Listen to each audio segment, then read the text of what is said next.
Nah, nanti bisa dirasakan ya masing-masing dalam luar sirokopnya itu terasa hangat atau justru terasa dingin gitu.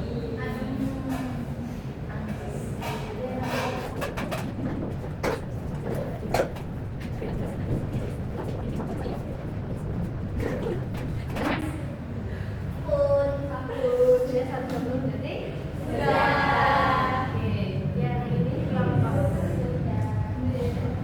Sudah dirasakan sampai sirokop.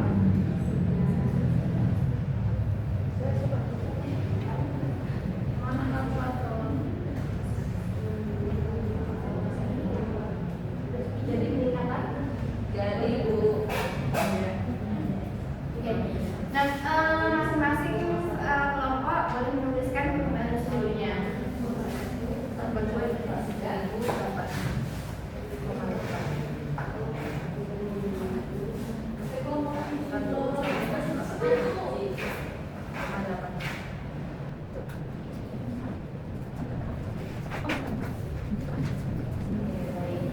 Nah, masing-masing dari kelompok 1 maupun 2 bisa dijelaskan hasil pengamatan teman-teman terkait praktikum yang pernah dilakukan. Mungkin dari kelompok 1 dulu.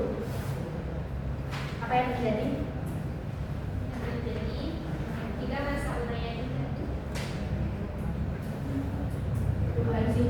Perubahan suhunya semakin lama dia semakin dingin. Jadi termasuk dalam jenis reaksi apa? Kalau Indo berarti perubahan kalau apa energinya dari mana? Dari lingkungan ke sistem. Dari kelompok 1, kelompok 2, sorry, bisa dijelaskan?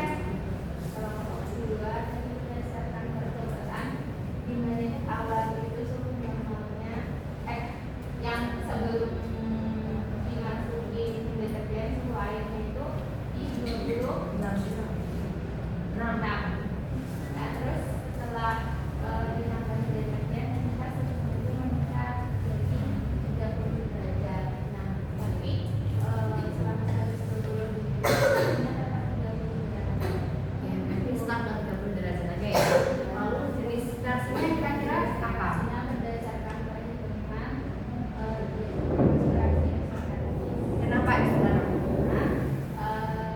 nilai delta H itu tadi positif. Nah, dalam reaksi ini artinya dia melepas kalor dari sistem penyusunan. Oke, nah kan dari masing-masing kelompok tadi sudah menjelaskan. Kira-kira ada yang mau ditanyakan? Mungkin dari tadi presentasi dari kelompok 1 dulu, ada yang mau ditanyakan kelompok 2?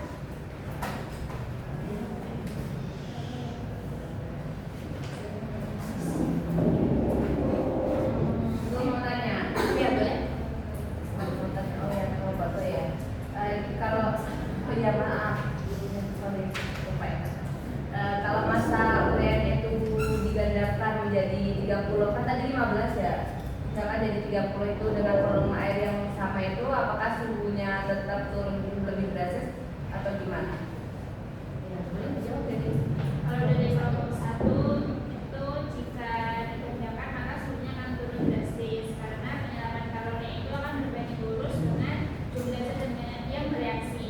Jadi semakin banyak uraian yang dilakukan maka akan semakin banyak energi yang diserap dari air sehingga kecepatannya itu akan semakin besar hingga mencapai titik yang Oke, apakah sudah cukup? Ya, jadi betul yang dijawab dari kelompok 1 tadi bahwa jika masanya akan bertambah maka perubahan suhunya juga akan semakin meningkat karena perubahan kalori itu akan berbanding lurus dengan zat yang bereaksi sehingga delta-nya akan semakin besar. Begitu. Nah, selanjutnya dari kelompok 2 tadi penjelasan dari kelompok 2, kelompok lain ada yang mau ditanyakan? ada, Bu. Ya, boleh. Mengapa setelah suhu mencapai titik tertinggi suhu larutannya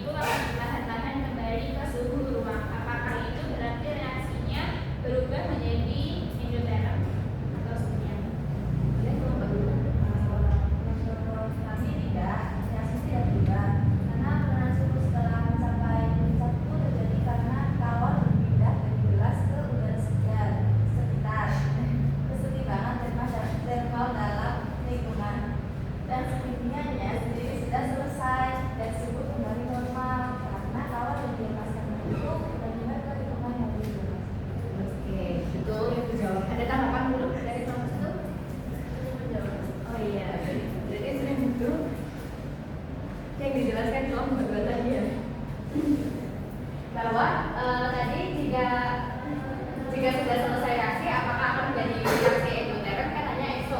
Enggak ya, karena reaksinya itu benar-benar sudah selesai, jadi suhunya akan kembali ke normal, bukan mengalami penurunan seperti awal tadi gitu.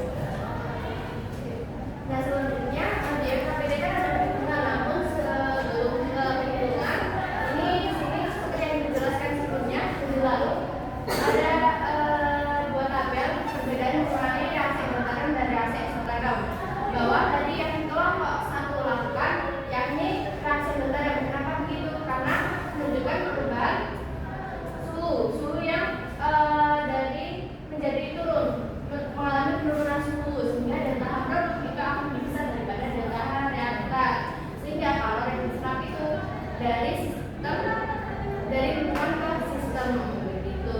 Bisa dilihat pada tabel grafik antara energi dan juga reaktan, bahwa produknya akan di atas dan reaktannya akan di bawah, sehingga delta H-nya akan lebih besar dari 0. Lalu ke reaksi eksoterm kelompok 2, delta produk itu akan lebih besar dari delta H reaktan, sehingga kalau itu akan dilepaskan dari sistem ke lingkungan. Bisa dilihat grafik energi dan juga produk bahwa reaktan akan lebih tinggi daripada produk, sehingga delta H-nya akan turun dari 0.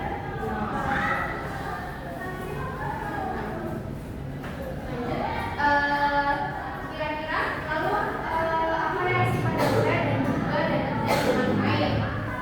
Pertama,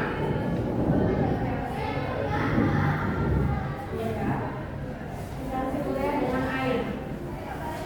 Nah, sebenarnya kalau reaksi yang kalian lakukan itu kan hanya reaksi yang menggunakan reaksi urea saja dengan air, sehingga reaksinya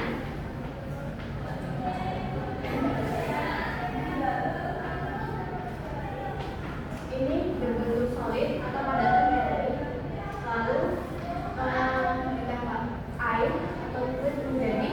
Nah kalau yang menurunkan itu bahwa karbamida atau urea jika ditambah menggunakan air maka tetap akan menjadi karbamida atau urea, tapi dalam bentuk aqueous atau larutan begitu. Tetapi beda lagi kalau misal kalian menggunakan urea itu di pertanian, itu kan akan dimasukkan ke dalam tanah, sehingga nanti reaksinya akan berbeda lagi. Dia akan bereaksi dengan enzim yang namanya enzim ureus, sehingga akan menghasilkan amonium dan juga karbon dioksida gitu. Jadi kalau untuk membuat reaksi deterjen itu juga akan tetap sama reaksinya, deterjen dan juga air tetap akan menjadi tadinya deterjen yang awalnya solid atau padatan akan menjadi deterjen dalam bentuk aqueous atau larutan gitu. Nah, ini untuk perhitungan sebelum nanti kalian menghitung hasil percobaan tadi. Di sini ada ibu jelaskan sedikit rumus perubahan kalor, karena I itu akan menjelaskan perubahan kalor.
Massa airnya 50 gram, massa deterjennya sama 15 gram, massa total 65, suhu awal 26, suhu air 30. Jadi perubahan suhunya yakni plus 4 derajat Celcius. Perhitungan perubahan kalornya menghasilkan hasil plus 1086,8 joule. Dan bisa juga dia perbedaan antara dua kelompok ini di perhitungan kalornya juga bisa dilihat bahwa pada reaksi endoterm itu pasti akan minus, hasilnya akan minus. Sedangkan pada reaksi eksoterm maka hasil perubahan kalornya akan plus begitu. Nah mungkin sampai sini ada yang mau ditanyakan? Saya Bu. Boleh. Dalam ini kita menggunakan kalorimeter sederhana dari Sterofan. Oke, baik. Ada yang bisa jawab dulu?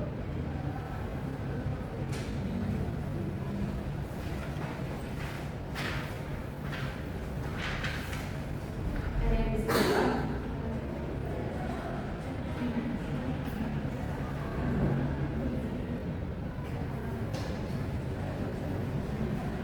Oke, enggak ada ya. Jadi jawab Bu. Oh, iya, boleh. Biar tertutup aja sistemnya. Oke, agar tertutup sistemnya. Nah, jadi